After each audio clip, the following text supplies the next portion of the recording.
Hello everyone, welcome to my another blog. অনেক দিন পর তোমাদের সাথে আবার একটা ব্লগ শেয়ার করছি। মানে রোজ কি ব্লগ শেয়ার করব, ওই রান্না বান্না একই কাজকর্ম, ওই জন্য তোমাদের সাথে সেরকম কিছু শেয়ার করা হয় না। তো আজকে বেরিয়ে পড়েছিলাম শ্বশুরবাড়ি যাওয়ার উদ্দেশ্যে, কারণ দিনটি ছিল সোমবার।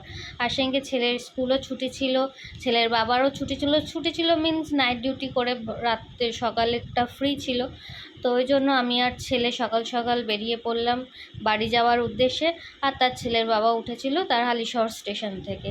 আর ট্রেনের মধ্যে তো যথারীতি ভিড় ছিল, ওই টাইমটা একটু ভিড়ই হয়, কারণ স্কুল টাইম, সমস্ত টিচাররা যায় দূরে ওই সময়। তো ট্রেনের মধ্যে আর সেরকম কিছু ভিডিও হয়নি। ট্রেন থেকে নেমে আমরা বাড়ি যাওয়ার উদ্দেশ্যে পাড়ি দিলাম।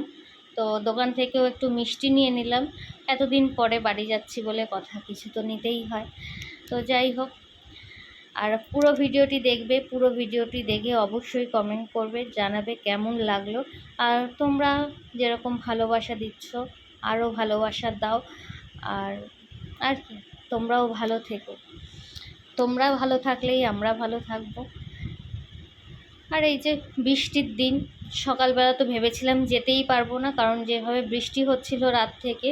তো তারপরে সকালবেলাটা একটু ওয়েদারটা ভালো হলো, তো ওই জন্য বেরিয়ে পড়লাম। আর যেতে যেতে রাস্তায় এই সুন্দর গাছগাছালি চারিদিকে, দুপাশে সবুজে ঘেরা গাছপালা, আর এর মধ্যেই আমাদের বাড়ি।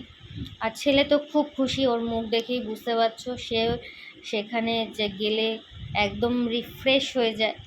তার তো বেশি দিনের জন্য, বেশি দিন কেন, একবেলার জন্য গেছিলাম আর কি। সকালে গেছি আর রাতে ফিরেছি, কারণ থাকার কোনো সিন নেই, কারণ পরের দিনই আবার ছেলের স্কুল আছে, বরের অফিস আছে। ওই জন্য একবেলার জন্য একটু গেছিলাম, সবাইকে একটু দেখে আসলাম, এই ঘুরে আসলাম।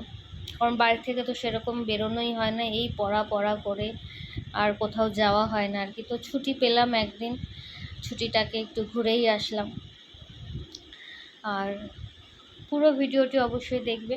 আর এখানে বাড়ি এসে গল্পগুজব হচ্ছিল, গল্প করতে করতে অনেক কিছুই হচ্ছিল, দেখতেই পাচ্ছ, পিঠ চুলকানো আর কি।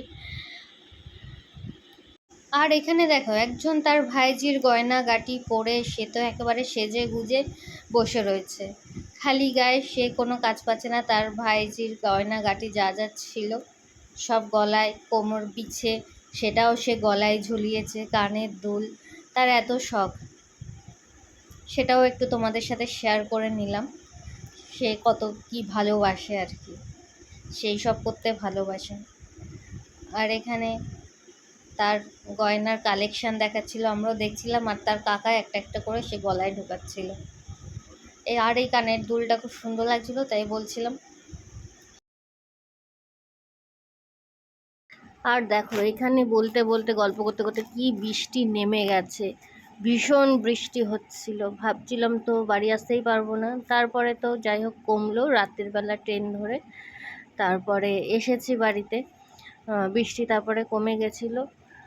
আর বাড়ি আসার সময় তো সকালেরই মনটা একটু খারাপ থাকে, বিশেষ করে বাচ্চা মানুষের, সে তো ওখানে গেলে একটু ফ্রি থাকে। তাও বেশি দিন এবার থাকতে পারিনি, বেশি দিন একবেলার জন্য গেছিলাম, সকালে গেছি রাতে চলে এসেছি। তা ট্রেন তো পুরো ফাঁকা, ওইখান থেকে আসার সময় ট্রেন ফাঁকাই থাকে, আর তারপরে আবার রাতের বেলা ট্রেন, তো আরও পুরো ফাঁকা। আর ছেলে তো উইন্ডো সিট পেয়ে সে তো খুবই খুশি, তার মুখ দেখেই দেখো বুঝতে পারবে সে কত খুশি। ও এই, আর রাতের বেলায় সবসময় আসতে চায়, কারণ ট্রেন এত ফাঁকা থাকে, আর তার মনের মতো ট্রেনটা পেয়েছে। তারপর তো রাত্রিরে বাড়ি এসে আর ভিডিও করা হয়নি, এত টায়ার্ড ছিলাম। তারপরে খেয়ে দিয়ে শুয়ে পড়েছি। তারপরে সকালবেলা তো সারা রাত আবার বৃষ্টি হয়েছে, দেখো আমাদের ছাদে কত জল জমে গেছে। তো বর ছাদে ডাকলো, বলছে দেখে যাও। আমি বললাম কি, আবার কি হয়েছে, কারণ আমাদের বাড়িতে তো একটা থাকেই সবসময় ঘোরে, বুঝতেই পারছো কিসের কথা বলছি। সাপে একটা, ঘরমনি সাপই বলে ওটাকে, ও আমাদের এই বাড়িতেই থাকে, ওটা কোনো ডিস্টার্ব করে না। তো আমি ভাবলাম সেটাই মনে হয়। তারপর না গিয়ে দেখলাম ড্রাগন ফলটা পেকে গেছে, সেটাকে এখন তোলা হবে। দেখো কত সুন্দর ড্রাগন ফলটা, কালকে আগের দিনই দেখছিলাম, দেখে তারপরে তোলা হয়নি, কারণ সেদিনকে আমার কাছে একটু শক্ত শক্ত মনে হচ্ছিলো, তো 2 দিন গেল, 2 দিন পরে এবার ওই জন্য তোলা হবে। আর দেখো পিঁপড়ে তো ভেতরে অবধি ঢুকে গেছে, আর ভেতরটা কিন্তু বেশ লাল হয়েছিল। তোমরা তো দেখেছো ফটোতে, আমি ফটো দিয়েছিলাম ভেতরটা। আর খেতেও এত সুন্দর টেস্ট, মানে এত সুন্দর মিষ্টি, যে এতটা মিষ্টি হয় ড্রাগন ফল, আমি আগে ড্রাগন ফল খেয়েছি কিন্তু এতটা মিষ্টি আমি কখনো পাইনি ড্রাগন ফল। তারপর ওটাকে নিচে নিয়ে এসে তারপরে চা খাবো। চা, এদিকে বরের আমলকির রস, সেটা আমার তো সকালবেলা খাওয়া হয়ে গেছে, বরের এখনো খাওয়া হয়নি। তো সে আমলকির রস খাবে, তারপরে চাটা খাবে, তাই চাটা একটু ঢাকা দিয়ে রেখে দিই, সে পরে চাটা খাবে। আর তারপরে আমি কাটবো ড্রাগন ফলটা।